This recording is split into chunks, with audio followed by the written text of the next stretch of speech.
The sun was rising slowly over the narrow streets of Madurai.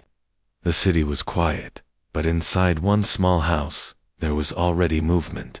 Lakshmi Pichai stood by the stove, her hands moving quickly, mixing rice flour for dosas. Her fingers were tired, cracked from years of work, but she kept moving. The smell of fresh food filled the air. She turned as she heard soft footsteps behind her. A young boy, skinny but with bright eyes, walked in. He rubbed his eyes and yawned. "Amma," he said, "can I take the book with me today?" Lakshmi looked at Sundar and smiled. "Yes, Kanna, take it. Just remember, take care of it. It is not ours." Sundar nodded and held the book close to his chest. He knew it was borrowed from a neighbor. They could not afford to buy books. But he loved reading, he loved learning. And Lakshmi, his mother, made sure he never felt poor in spirit, even if they were poor in money. Outside their home, the world was not kind. Neighbors often looked down on them. They whispered when Lakshmi passed. They asked why she didn't just take up easier work, why she let her son dream of things that people like them could never reach. But Lakshmi never replied. She just kept her head low and worked harder. She cleaned houses, washed clothes, and cooked meals for others. Her own dreams had been small and silent, but she wanted more for her son.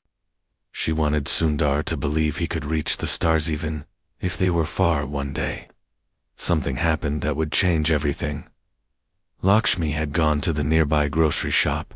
She stood quietly, waiting her turn. She had only a few coins in her palm. Her sari was old and faded. Her hair was tied back with a piece of cloth. Her eyes looked tired, but they held strength.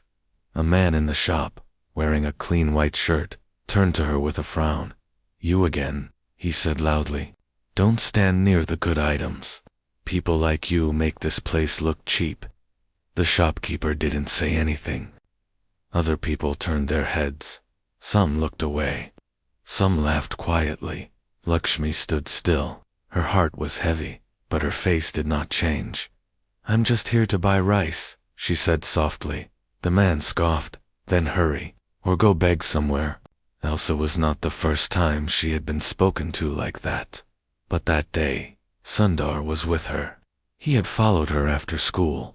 He stood behind a shelf, holding his school bag, and he heard every word. His small hands clenched. He did not understand everything, but he knew his mother had done nothing wrong, and someone had made her feel small. For the first time, he felt something strong inside. It was not anger. It was something deeper. A fire. A promise. When they got home, Lakshmi didn't speak. She just made tea and sat on the floor, folding clothes. Sundar walked up to her slowly. "Amma," he said, "one day, they will know who you are." Lakshmi looked at him. Her eyes softened. "It doesn't matter what they think, Kanna. We know who we are." But Sundar shook his head. "No, Amma. I will make them know. I promise." From that day, something changed in Sundar. He studied harder. He asked more questions in school. He started helping other kids with their homework. Even the teachers noticed. "This boy," one teacher said, "there's something in him. Something different."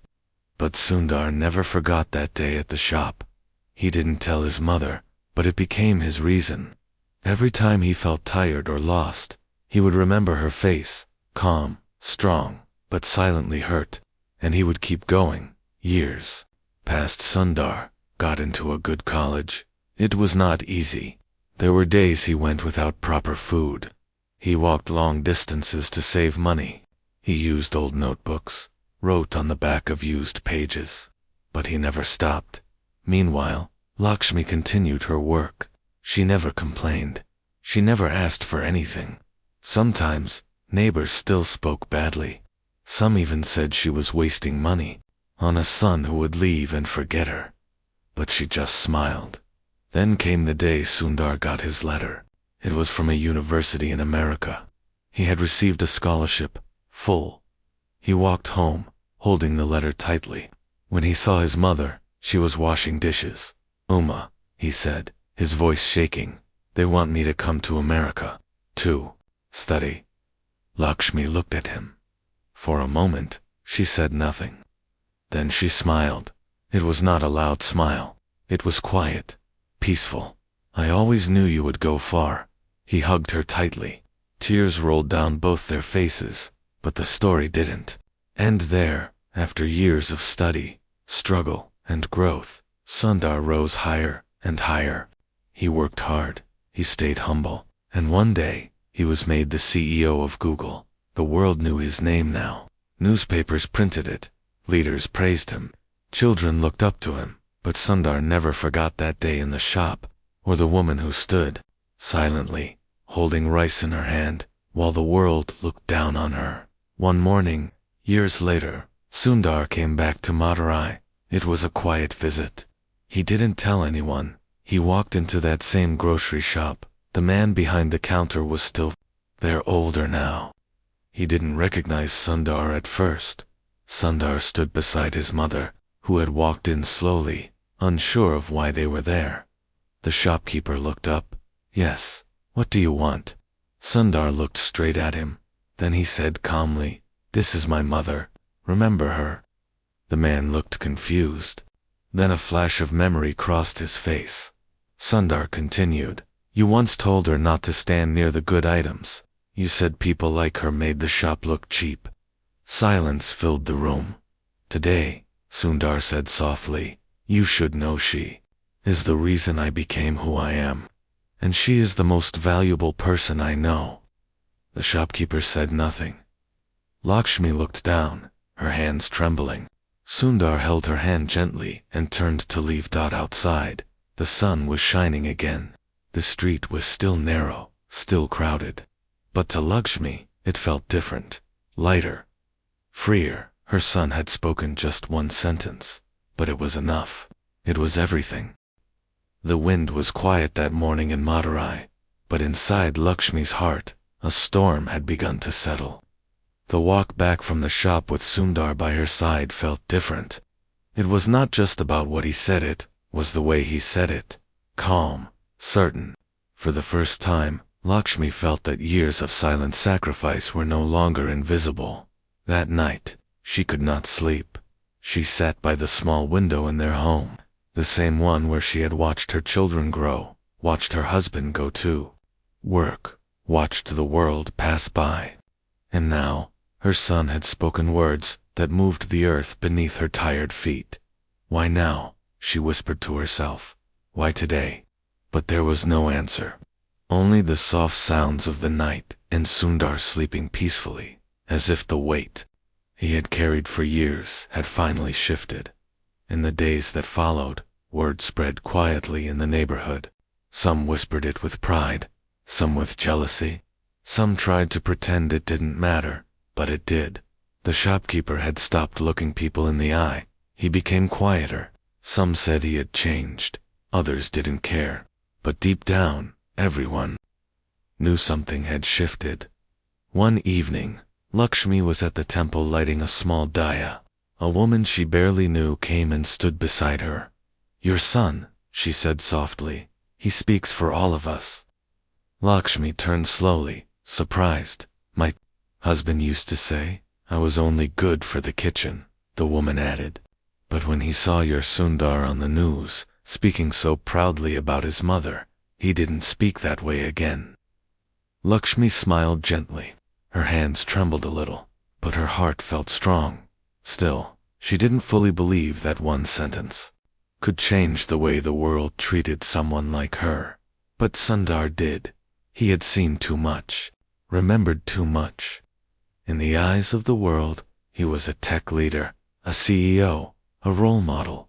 But inside, he was still that boy holding a borrowed book, watching his mother being disrespected in public, vowing to himself he would grow up and rewrite the script. One morning, a letter came. It wasn't from a company or a government. It was from a school in Madurai. The headmaster had written a short message. "Dear Lakshmi Pichai, we are holding a program to inspire young students, especially girls, from poor families. We would be honored if you came and spoke. Not about Google, but about what it takes to raise a son like Sundar. Lakshmi read it twice. Her fingers trembled. She had never been asked to speak anywhere, not even at her own children's school functions. She showed it to Sundar. "What do I say?" she asked. He looked at her with a calm smile. "Just speak like you speak to me, Oma. That's enough." The next day, she wore her cleanest sari. It was old, but carefully ironed. She tied her hair neatly and walked with Sundar to the school. Children clapped when they saw him, but it was her they were curious about. In a small hall filled with curious faces, Lakshmi walked to the front. She took a deep breath. "I don't know many big words," she said quietly, "and I don't know how to give speeches." The room was still, "but I know how to love, and I know how to believe in someone when no one else does. And that is what I gave my son." Her voice didn't shake. "Not this time," she continued. "People used to laugh at me. They said I was nothing, that I should stay in my place. I didn't argue. I just kept working. Not because I was weak, but because I was building something. I was building him." She pointed gently toward Sundar, who stood silently near the wall. "And now he speaks with respect because he was raised with it, and he gives respect because he has seen what it feels like to be without it." When she finished, there was silence, then loud, warm applause. Even some of the teachers had tears in their eyes. Afterwards, a young girl walked up to Lakshmi. She was barefoot, her dress patched in places, but her eyes were filled with fire. "Auntie," she said, "do you think I can become something too?" Lakshmi placed a hand on the girl's head. "You already are. You just need someone to see it." So watched this with quiet pride. Later that night, back at home, Lakshmi sat on the floor, removing her earrings. Sundar made tea for both of them. He handed her the cup and said softly, "Oma, you changed someone's life today." She smiled. "Maybe," she replied, "but first, I had to believe that mine mattered." Then she added, "What do you think people will say about all this?" Sundar took a deep breath and said, "Let them say whatever they want. From now on, you don't need the world to give you value. You've already proven it." The next morning, Sundar had to return to work. As he packed his bag, he looked around their small home. The same walls, the same stove, the same narrow street, but now there was a warmth in the air. Something had changed. "Amma," he said as he reached the door, "this home taught me more than any school ever could." Lakshmi stood there, smiling, but silent. "And now," Sundar added, "it's time the world hears your story too." He opened his laptop that evening from his hotel room in Chennai. He typed something new. It was not for business or interviews. It was a post story about his mother. He wrote about the struggles, about the day in the shop, about the time she walked through pain without ever once letting it touch her son. Within hours, the post went viral. Thousands of people shared it. Stories poured in from all corners, people who had been raised by strong women, people who had watched their mothers suffer in silence, people who had never said thank you. Lakshmi had become more than a mother in that moment. She had become a symbol, and through it all, she stayed the same. She still woke up early, still made dozes, still swept the floor, still greeted neighbors with a smile, even the ones who had once whispered behind her back. But now, they whispered something new. She's the reason Sundar became Sundar, and every time Sundar looked at her, he remembered that one sentence he had said in the shop. But what he didn't realize was that she had said something even more powerful just by the way she lived. The rain had started gently that morning, tapping against the old tin roof of their home in Madurai. Lakshmi sat near the window, sipping her tea, watching the droplets slide down like slow-moving memories. It had been a few weeks since Sundar's story about her went viral. At first, she didn't understand what had happened. Neighbors were kinder, strangers were more respectful. The fruit vendor near the temple now gave her the freshest ones without asking. But What truly surprised her was the arrival of a letter, with golden edges. "Amma," Sundar said, walking into the room, "they want to honor you in Delhi." She blinked. "Me? Yes, a national award. For your strength, for raising a son like me, but mostly, for being who you are." Lakshmi looked down at her wrinkled hands. "I've never even been on a plane," Kana Sundar smiled. "Then it's time." 3 weeks later, Lakshmi Pichai boarded a flight to Delhi with her son beside her. She wore a simple blue sari. She carried nothing but a small bag and the quiet grace that had followed her all her life. The award ceremony was full of powerful people, ministers, celebrities, business leaders. The hall sparkled with lights, cameras, and voices speaking in English so fast she could barely understand. But Sundar stayed close, whispering translations, holding her arm when she was nervous, reminding her with a soft smile, "You belong here, Amma." When her name was called, she stood slowly and walked toward the stage. People clapped, some even stood. Lakshmi accepted the award with both hands. Her speech was short, simple, just like her. "I am not special," she said. "I only did what mothers do. I gave everything I had so my child could go further." And once again, the room fell silent in a way that only truth can create. But not everyone was happy. The next day, an old neighbor from Madurai named Srinivasan posted something cruel online. It said, "Funny how being poor becomes a badge of honor only after your son becomes famous. She's just lucky." Lakshmi didn't see it, but Sundar did. He stared at the post, his hands tied around his phone. The same man who used to walk past their home without a word now had something to say, and not just him, there were more. Some said it was fake humility. Some said Sundar was trying to show off. Some said Lakshmi was just another name in a story that wasn't really hers. For a moment Sundar felt anger rise inside him. Not the quiet determination he had grown with, but real, hot anger. But then, he remembered something his mother once said, when he had come home crying after a classmate mocked his clothes. "When people throw mud, Kana," she had whispered, "don't pick it up, build steps with it." So he didn't reply. Instead, Sundar did something else. He called a press conference, not as a CEO, not as a global figure, but as a son. In the hall, reporters waited with cameras ready. Some expected him to announce a new project. Others thought it would be about policy or business. But Sundar stood there in a simple shirt and said calmly, "I'm not here to talk about work. I want to talk about something more important." People leaned in. "My mother, Lakshmi Pichai, has been called lucky. Some say she's famous because of me. But let me be clear, I am here because of her. She didn't raise me to be a CEO. She raised me to be a good human. And if the world thinks that is luck, then we've forgotten what real strength looks like." He stepped back. No further words. No explanations. The next day, the internet was flooded with messages, not about the old post, but about his words. He didn't defend her with anger. He defended her with dignity. He reminded us that humility is power. Even people who once doubted now paused. But back in Madurai, Lakshmi was hanging clothes on a wire when her neighbor Meenakshi walked up to her. "You must be proud," she said gently. Lakshmi smiled. "I'm proud every day." "No," Meenakshi said. "I mean what he said. The world is listening." Lakshmi looked at the sky, where clouds were breaking open to reveal soft sunlight. "I don't need the world to listen," she said.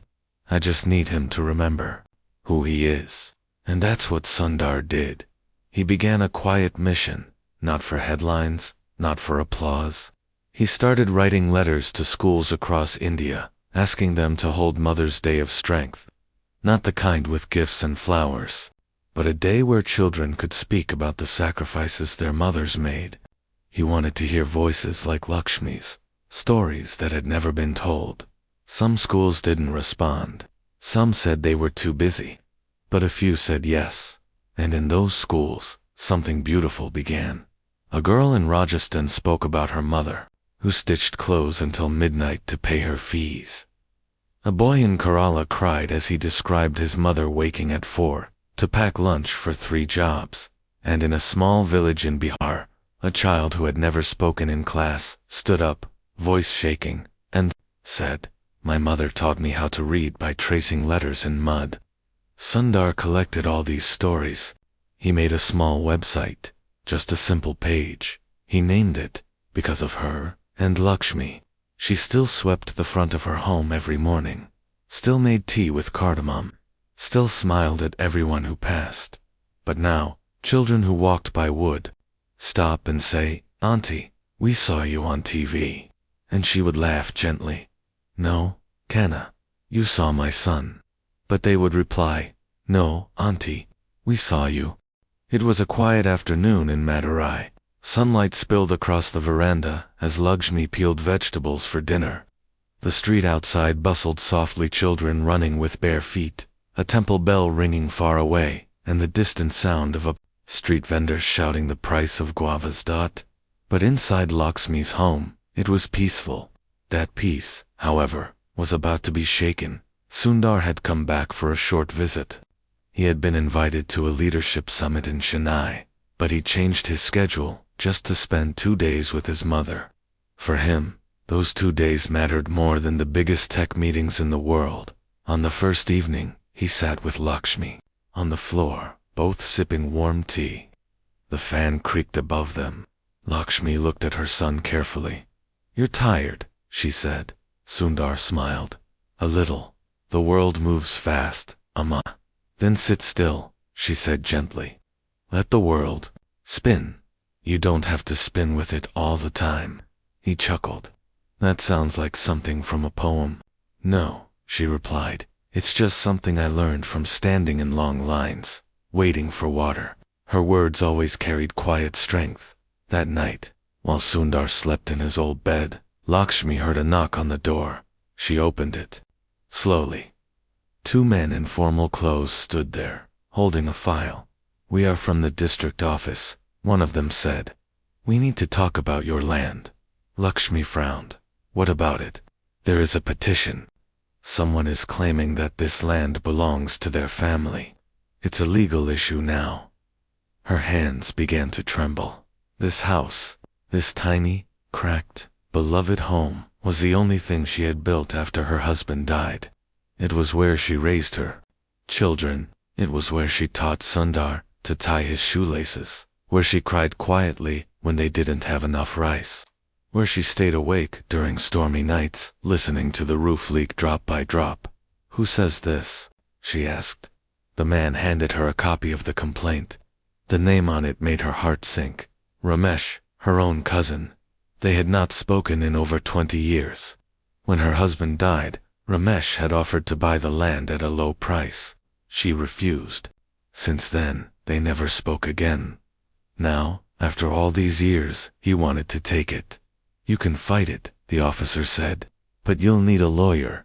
After they left, Lakshmi sat down slowly, her legs folding under her like paper. The next morning, Sundar found her staring at the file, untouched tea beside her. He picked it up and read silently. When he looked up, he said, "We'll handle this." Lakshmi shook her head. "No lawyers, no court. I don't want to make noise." "Amma," he said, "you deserve to live in peace." "I do," she answered. "But peace doesn't come from fighting.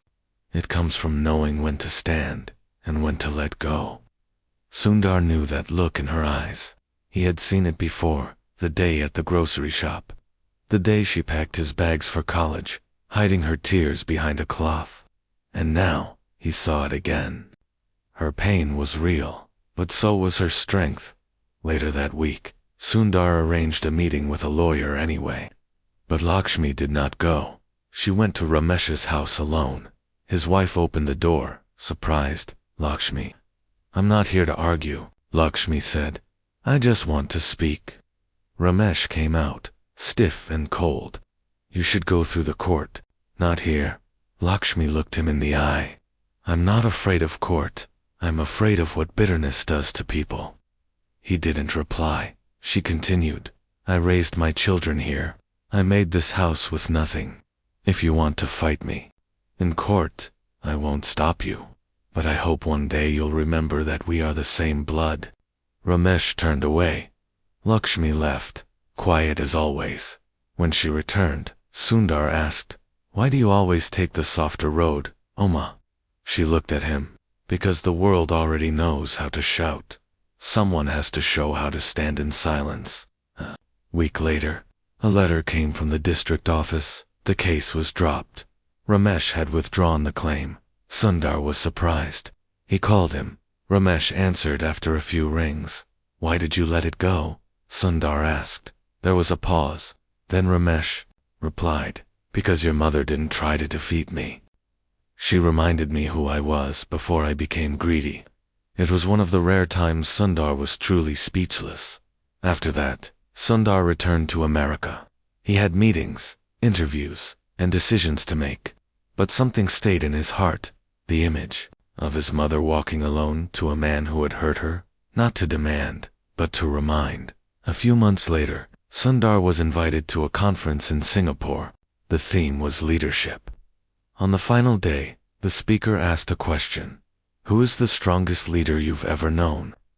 Sundar didn't hesitate. My mother. The hall went quiet. He told them the story of the land, of the cousin, of the knock at midnight. She could have fought back. She could have taken revenge. But instead, she chose grace. She chose memory. And that, to me, is the greatest form of leadership. After his speech, people came up to him, eyes wide, voices soft. We've never heard a story like that, one woman said. And in that moment, Lakshmi's way of being soft-spoken, humble, yet unbreakable became a lesson to leaders across the world. But she never knew. Back in Madurai, she was making tea again, feeding the stray dog that always waited near her door. And when a reporter called her asking for a comment on Sundar's speech, she simply said, I'm just happy he remembers where he came from. The sky over Madurai was painted with orange and gold as the sun set behind the old buildings. Lakshmi sat by the small wooden table near the kitchen, slowly folding fresh laundry. She moved gently, with patience that came from years of practice. The soft cotton clothes held the faint scent of soap and sunlight as she folded Sundar's old shirt. She paused. So much had changed, but some things never did. Across the world, her son was now a symbol of innovation and leadership. People invited him to speak. People listened. And yet, when he called her that morning, he sounded the same. Amma, he said softly, I want to do something more. She listened quietly. You've inspired so many people, but most of them still don't know how to start. They want to learn, they want to grow, but they don't have the tools. Lakshmi nodded. Then give them the tools. Sundar was quiet for a moment. I want to build something, he said. A center, not for the rich, not for the famous. A place where children from small towns can learn tech, computers, language, skills. And I want to name it after you. Lakshmi's hands froze. Her heart skipped. Amma, are you still there? Yes, Kanna, she whispered. But you don't need to use my name. I do, he replied. Because your name gave me everything. The plan moved quickly. Within a few weeks, land was donated by a local trust. Volunteers joined. Engineers offered to help. Architects began designing a place that was simple but beautiful. A space with computers, internet, books, classrooms, and most importantly, silence and safety. They called it the Lakshmi Center for Learning and Dignity. On the day of the groundbreaking ceremony, Sundar flew in quietly. No press, no media noise. Just a small group of local children, elders, teachers, and Lakshmi, who stood at the center in her plain green sari. As she lit the first ceremonial lamp, her hands shook slightly, not from fear, but from memory. She looked around at the children, holding small notebooks, barefoot, eyes wide with wonder. She saw herself in them, a local reporter, young and full of questions, approached her gently. "Auntie," he asked, "how does it feel to have your name on a building?" Lakshmi smiled. "Names on buildings don't matter. Names in hearts do." And just like that, she walked away, leaving the young reporter speechless. But as the center was being built, something unexpected happened. A man named Arun, who worked in the local municipal office, tried to delay permits. He asked for unnecessary papers, changed dates, even hinted at needing unofficial payment to speed things up. When word of this reached Sundar, he felt the old fire return. Not anger but clarity. He didn't call the media. He didn't shout on social media. Instead, he requested a meeting with Arun. It was a hot day when Sundar walked into the dull office building, wearing a simple white shirt. No security, no assistants. Just him. Arun looked up from his desk and froze. "Sir." "I didn't expect." Sundar sat calmly. "You know my name, but do you know hers?" He placed a photo of his mother on the table. Arun looked confused. "This is Lakshmi Pichai," Sundar said. "She walked through every fire in silence. She didn't pay bribes. She didn't take shortcuts. And now, I'm asking you, will you stand in our way?" Arun swallowed hard. "We want to build something that helps children learn, not just math or English, but dignity, honesty. If we can't build that with clean hands, then we don't build it at all." The room was quiet.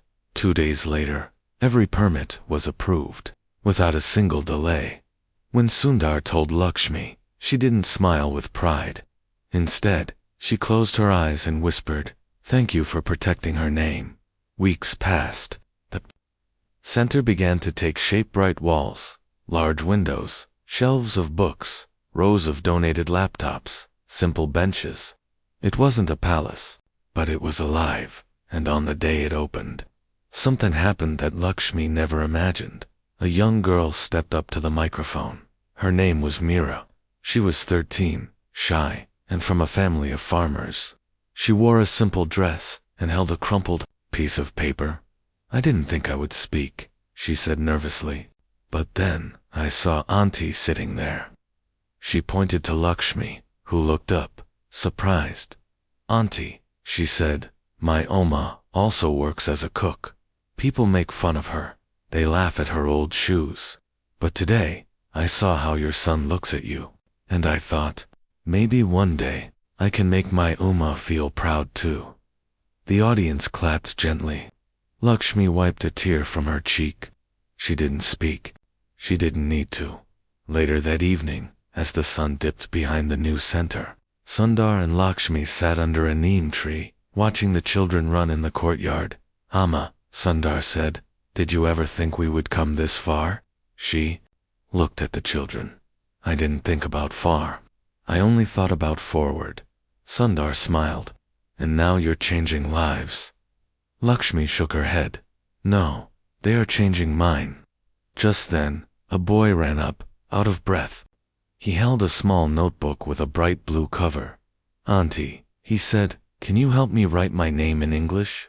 Lakshmi looked at him gently. "Only if you promise to write it with pride." He nodded, and in that moment, surrounded by hope, Sundar knew the center was more than a building. It was a bridge between pain and purpose, between the quiet strength of one woman and the loud dreams of many children. The air was filled with laughter and soft music. The Lakshmi Center for Learning and Dignity was celebrating its first anniversary. Children were running through the courtyard, their notebooks clutched in hand, their faces glowing with joy and purpose. Lakshmi stood quietly near the entrance, watching it all. It had been 1 full year since the center opened its doors. In that time, over 400 children had come through, some for classes, some for mentorship, some just for a safe place to sit and dream. Teachers came from nearby towns. Old computers were donated, then replaced with better ones. The walls were covered with drawings. Some showed rockets, others showed families, but many of them showed a woman in a sari, her hand resting gently on a child's shoulder. Lakshmi was in all their stories now. Not because she wanted to be, but because her life had become something larger, something real, something rooted. Sundar arrived later in the day, his flight delayed. But as soon as he stepped into the courtyard, every child ran to him. Anna, they shouted, calling him elder brother. He laughed, knelt down, and greeted each one with patience and kindness. When he saw his mother near the corner, he walked to her. Slowly, Amma, he said softly, they want to give you an award tonight. She looked at him with surprise. Again, he nodded. But this one is different. It's not from any company or government. It's from the children. Lakshmi's eyes grew moist.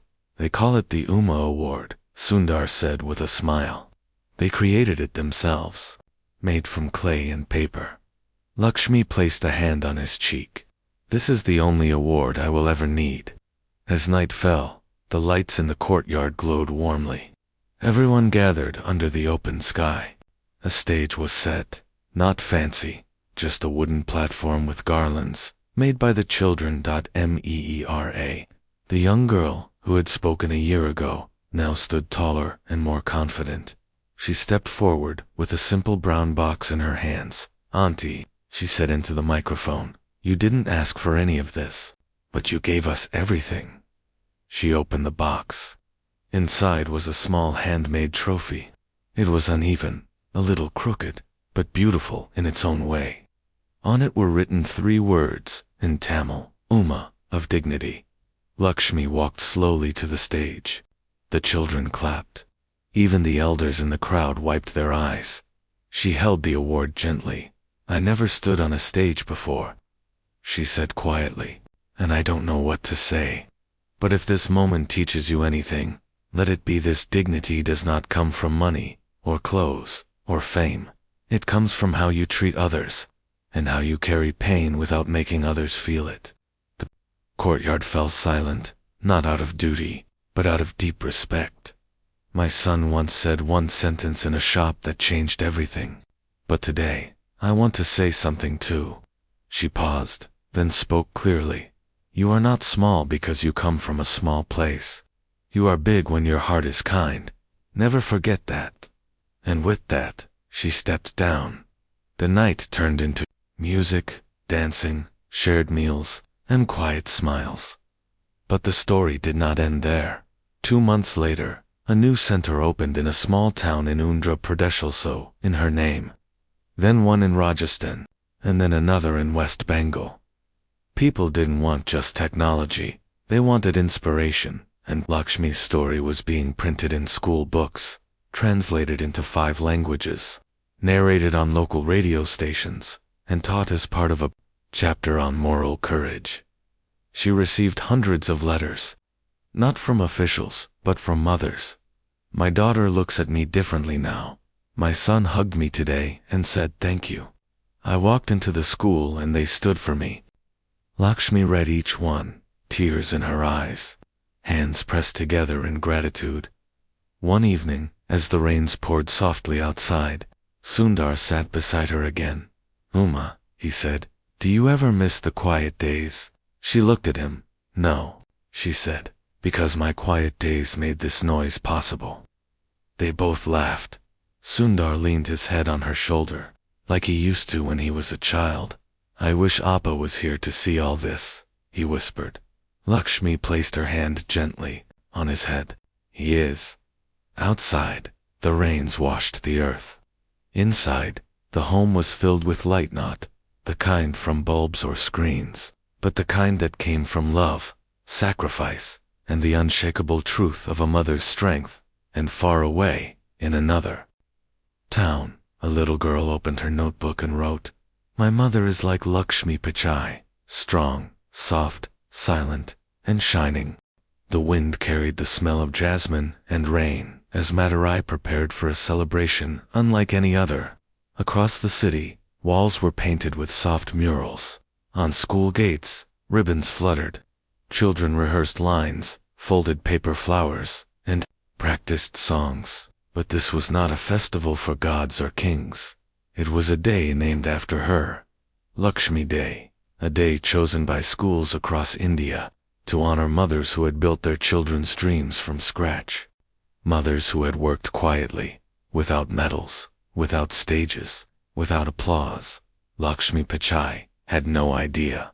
That morning, she was in her kitchen, preparing idealists for the local school principal, who had come to visit. She placed the plate gently on the table. "You didn't have to cook, Auntie," he said, smiling. "Old habits," she replied, pouring tea into small glasses. After the meal, the principal handed her a small envelope. "Please come to the school at 5 today." Lakshmi looked at him. "Why? Just come?" He smiled, and left before she could ask more. When Sundar called her from his office later that day, he sounded playful. "Oma, wear your best sari today." "Why?" she asked again. "Because today is not an ordinary day." At 5, Lakshmi walked slowly to the school. She wore the same blue sari she had worn when the center first opened.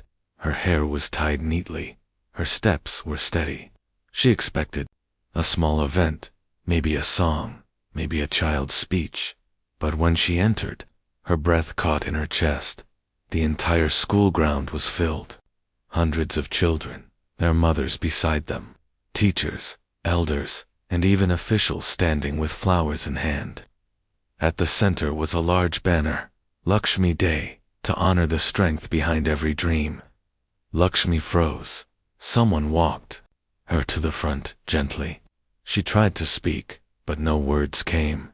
A little girl stood on stage. "Today, we remember Auntie's story," she said, voice trembling but proud. Not because she became famous, not because her son is big, but because she showed us that being kind, being strong, and never giving up is the greatest power of all.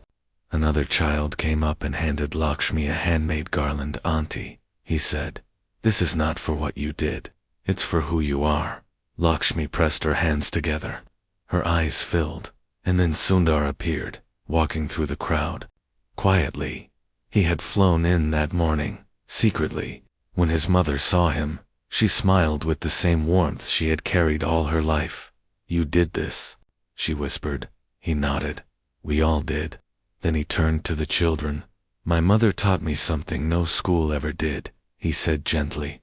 "She taught me that silence can carry mountains, and today we stand on her shoulders." The applause was soft at first, then strong. Lakshmi was asked to speak. She walked slowly to the mic. "I'm just a mother," she said. "I didn't write books. I didn't build buildings. I only folded clothes and made meals. But I did it with love. I did it with belief." She looked around. "Each of you has a mother like me. Maybe she never went to school. Maybe she never spoke on a stage. But she gave you her best years. Remember her. Thank her. Not when the world claps for you, but when no one is watching." And then she said quietly, with a soft smile, "Because it's easy to shout from stages. It's harder to whisper with dignity in the kitchen." That night, after the event, Sundar and Lakshmi walked home slowly. The street was quiet, filled with the smell of night. "Jasmine," Uma Sundar said, "you know, you've changed this country." She laughed. "I only changed your socks." He smiled. "But in changing me, you changed everything." They reached their small gate. Before stepping inside, Lakshmi turned. She looked at the stars. "Appa would have liked tonight," she said. Softly. "Yes," Sundar whispered. He would have stood at the back, quiet, proud. Inside, they sat with tea again, the same way they always had. Nothing fancy, no reporters, just the two of them. The next morning, Lakshmi found a notebook on the table. Sundar had left early for the airport. On the first page, in his careful handwriting, were the words, "Amma, I am still becoming who you raised me to be." She held the book close to her heart. Outside, a young girl walked by holding her mother's hand. "That's her," the girl whispered. "Who?" her mother asked. "The lady who made the world remember mothers again." And Lakshmi smiled quietly, her eyes full of the kind of light that can only come from a life lived with truth, courage, and quiet love.